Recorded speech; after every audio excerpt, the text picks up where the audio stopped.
Episode 142 of the podcast. Using food isn't necessarily using positive reinforcement, and using positive reinforcement isn't necessarily using food. Now, if you've tried using food and it didn't work for you, it could be that you weren't using the tool correctly. Much like an owner brushing over mats or an owner giving a prescription diet but still giving junk food. Understanding the tool and how the process works is how you get the results that you're looking for.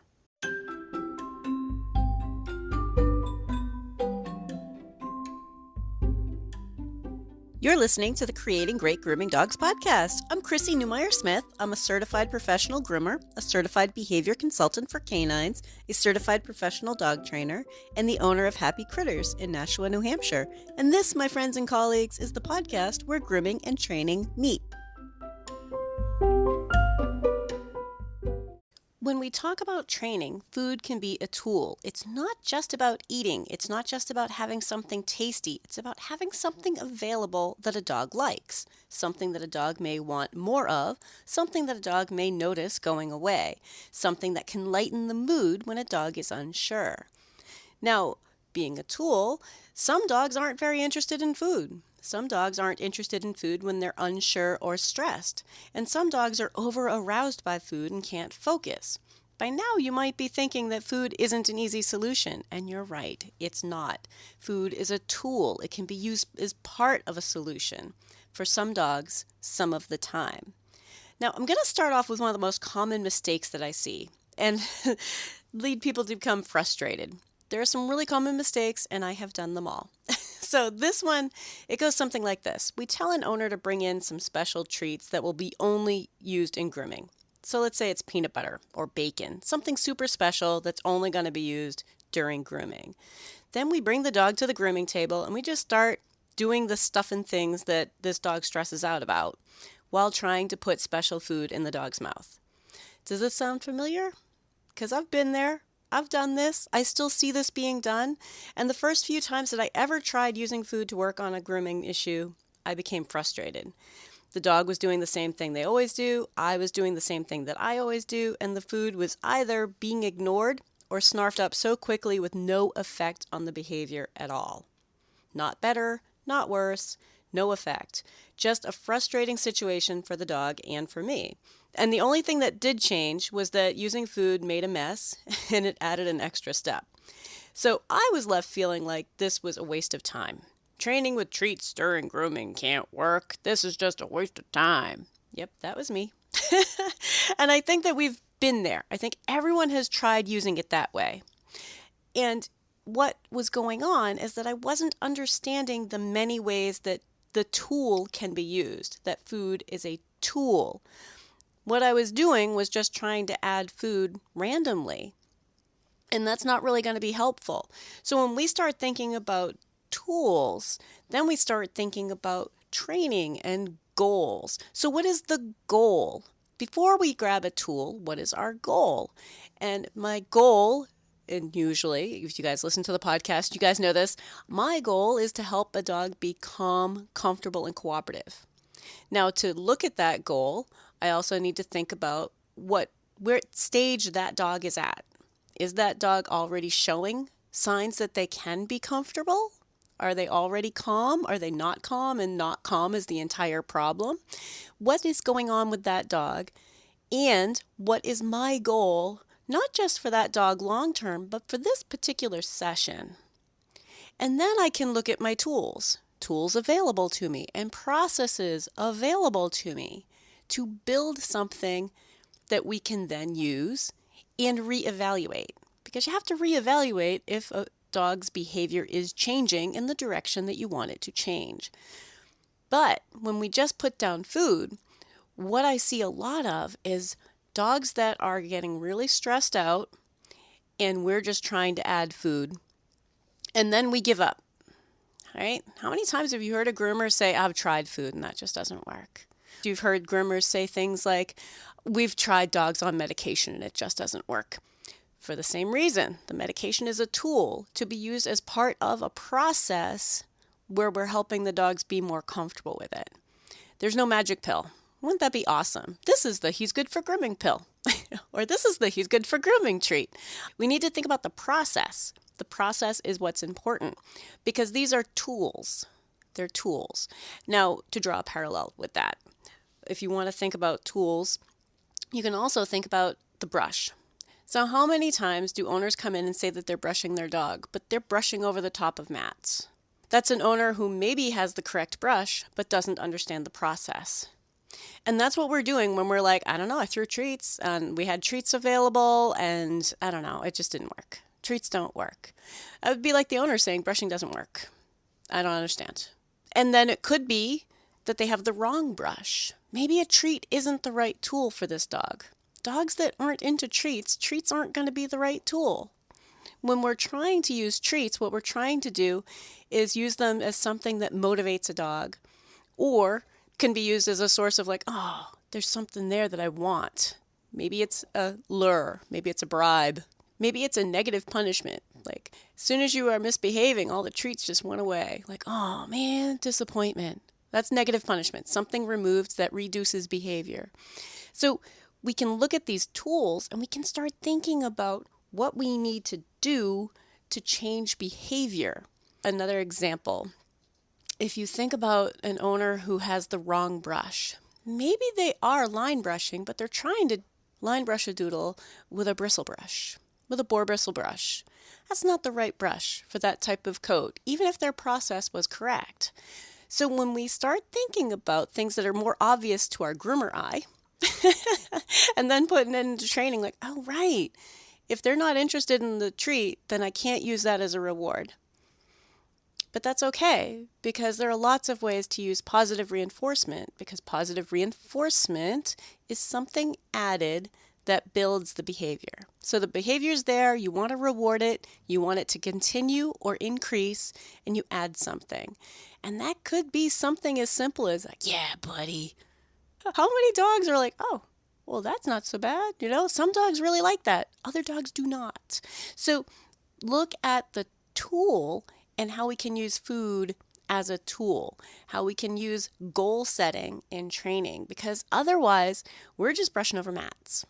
Now, another example, not the same as brushing over mats, but another example is when an owner has a prescription diet. And they think, well, okay, I'm going to give him this special food. He's got itchy skin.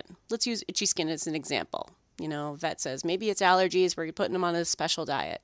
And when I was a vet tech, I used to see this a lot.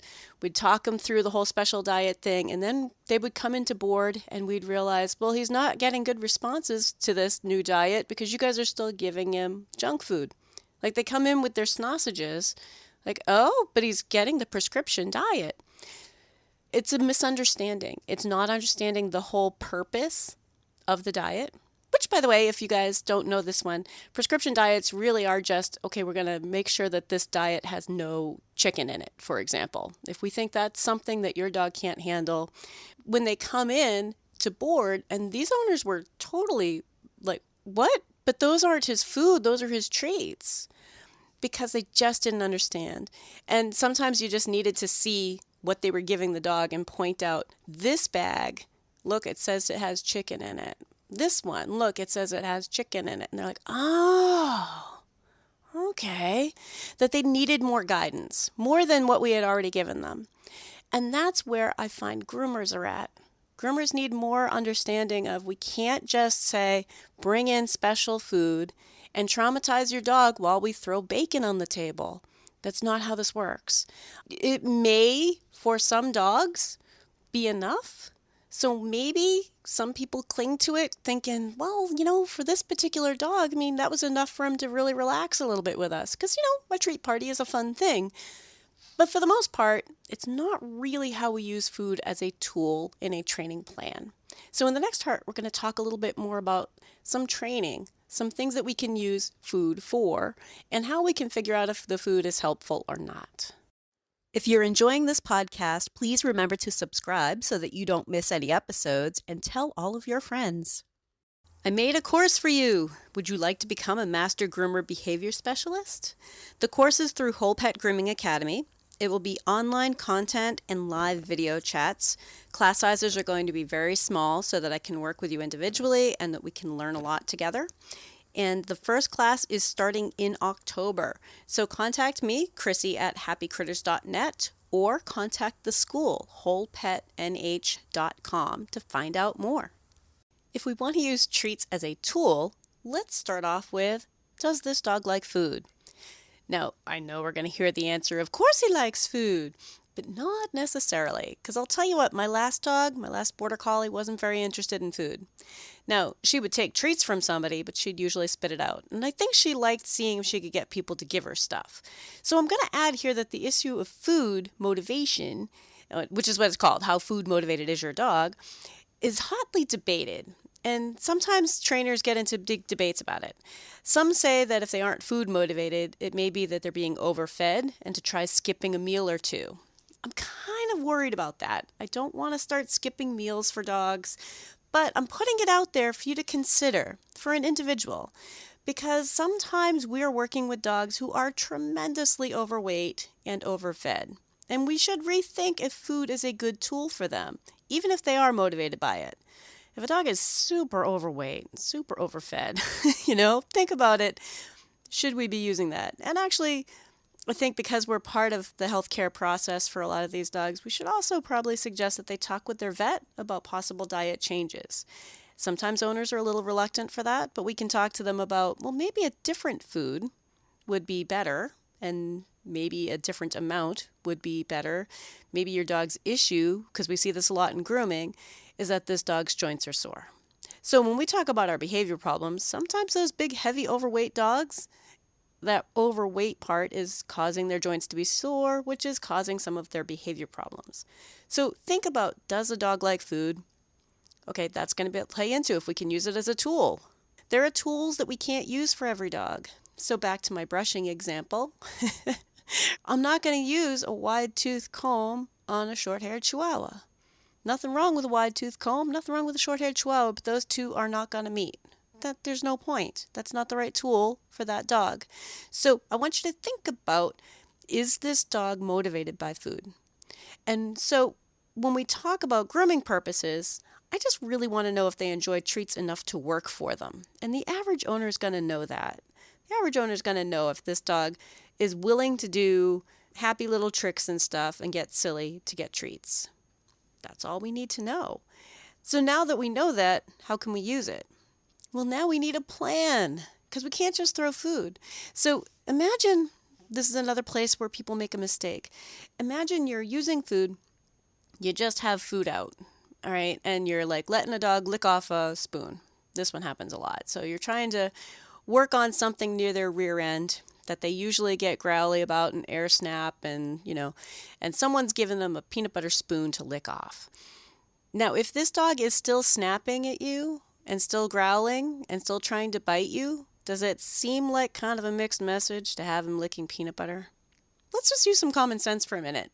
It's not making a difference in his behavior, but we could accidentally be rewarding it, be rewarding the very behavior that we don't want, just by saying, and here's some peanut butter, especially if we have an owner helping, because what do owners do? What do owners do? And we do it all the time. We see owners do it. They tell their dog, you're a good boy, you're a good boy. And what they mean is this longer conversation of, I'm not doing this to be mean to you, my darling. We're not doing this because you're a bad dog. We're doing this because it needs to be done. But they're telling him he's good, and they're letting him lick peanut butter while the dog is telling you, I'm going to attack you if you keep touching my butt. Think about it. This is why people feel like food doesn't work for training. This is why people feel like using treats on the grooming table backfires. Because sometimes we're just using that tool at the wrong time, in the wrong place, with the wrong procedure. So we need a goal. And what we need to think about is, where is this dog calm, comfortable, and cooperative? At what point does this dog switch from calm, comfortable, and cooperative to maybe not calm, or maybe not comfortable, or maybe calm and comfortable but not being cooperative? Like, where does that switch? Because it's not where the groomer is having trouble getting something done. We need to kind of step back further and really watch for, when does this dog show us that they're starting to get a little stressed, or they're starting to get a little anxious, or they're starting to get a little worried or nervous or aggressive. When did they flip their switch? Because that's where we need to work. So if you're thinking right now, of a particular dog and you're like, God, he's all wound up before he even walks into the shop. Yeah, that's probably not a grooming problem. That's probably a training problem that needs to be worked on outside of the grooming process. So let me give you an example. If you are really afraid of snakes and every time you went to your hairdresser, she has one draped over her shoulders, you're not afraid of hair cutting, but you might have that kind of response every time you walked into her hair salon because she's always walking around with her snake and then she puts it away, but it's over there staring at you. This beady little eyes. All right, I love snakes. But as an example, you would start to pair that with this very bad experience. And the hair cutting would be something you'd be like, oh God, I have to go to the hair salon to get my hair done. I hope she doesn't have that darn snake out. Our dogs do the same thing. If they're afraid of car rides, if they're afraid of strangers, like a lot of training problems happen outside of grooming. Yet groomers are thinking about the grooming process and where they're having trouble getting something done. Sometimes we need to tell owners, you need to prepare him for this process. You know, if he has trouble in the car ride, let's talk to your vet about what can be done about that. Before we talk to a trainer, because I think some dogs get car sick, and that can be very medical. We can have the vet talk to them first. But think about where the dog is having trouble. Does this dog have trouble when you reach over them to reach for a foot? Because sometimes we're reaching around them, especially when you think about picking up back feet for nails. We're reaching over their body to lift up a back foot. Some dogs are really uncomfortable with that. And so that, of course, is going to become a problem as we continue to do it and try to trim their nails. So if we think about where did the dog start losing their calm, comfortable, and cooperative, and if it's reaching over them, then that is what we need to work on. I want a dog who lets me reach over them and take hold of their foot. So that's what our goal would be. And then we need to think about how can I reward this dog for being good. You know, when I start to reach over and the dog is good, now I could give a treat. Ooh. And then I have to assess, is this dog being good? Are they being increasingly good? Are they accepting more of this because I'm adding a treat? Because we always have to look how the behavior is changing. One repetition isn't enough to know. If I just reach over and he was good and I give him a cookie, we can't call that positive reinforcement yet because we don't know if the behavior is increasing, maintaining, staying the same. We don't know yet. We have to keep doing it. Do it a few more times and see. It's about behavior change. And if the behavior is maintaining, staying the same, or increasing the way that we want it to. So that's one way to use the food. If we have a dog who has food in front of them, like they see that the food's on the counter, and when they're good, they get one, we can also use that to, if they start wiggling or becoming inappropriate, remove the food. Ooh, so now there's a behavior that we do not want, that we're watching for. And as soon as the dog does something we do not want, we remove the food. That's negative punishment. It's similar to a teenager is giving you a hard time and you take away their phone. Ooh, yeah, suddenly you realize like, oh, negative punishment can be really, really harsh. I'm not really into punishment. I'd rather use positive reinforcement, rather build the behavior that I do want. But I want you to know that's an option there, especially if you become savvy enough to notice if a dog is being really good, that you can use both. They're both available. You don't have to choose just one. If 3 repetitions and this dog is being really, really good, and then the 4th one he starts wiggling, you're like, oh, and you pull a treat away or a toy away or you remove something, right? Like, ooh, wait a minute. The other thing got me good stuff. This thing I'm doing makes good stuff go away. It's a powerful message.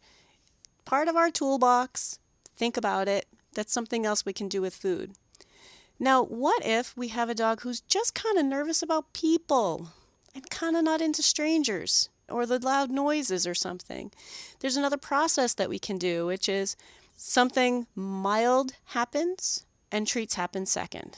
So the mild thing, not full-blown, I turn on the high-velocity dryer on your head, but maybe just turn on some loud noise, is a predictor of good things happen, which could be treats. So now it turns into, I hear the dryer turn on low, And then treats happen. Dryer turns on low, treats happen. Dryer turns on louder, treats happen. Are we still calm, comfortable, and cooperative? Great. So then we try dryer turns on even louder, treats happen. And that would be classical conditioning.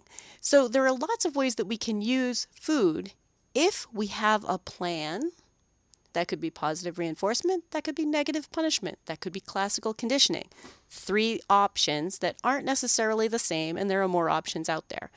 But part of it is having a plan and watching for the change in behavior, but also not just blindly adding treats in hopes that a dog is going to decide on their own, oh, this seems nice, because that rarely ever happens. And it's one of the biggest mistakes I see in the grooming industry with anybody who says they don't like using treats, because they're just adding treats without a plan. If you'd like more information, you can find me at chrissy@happycritters.net, happycrittersdogtraining.com, or you can join the Facebook group Creating Great Grooming Dogs podcast or the Facebook page Creating Great Grooming Dogs. I really look forward to hearing from you.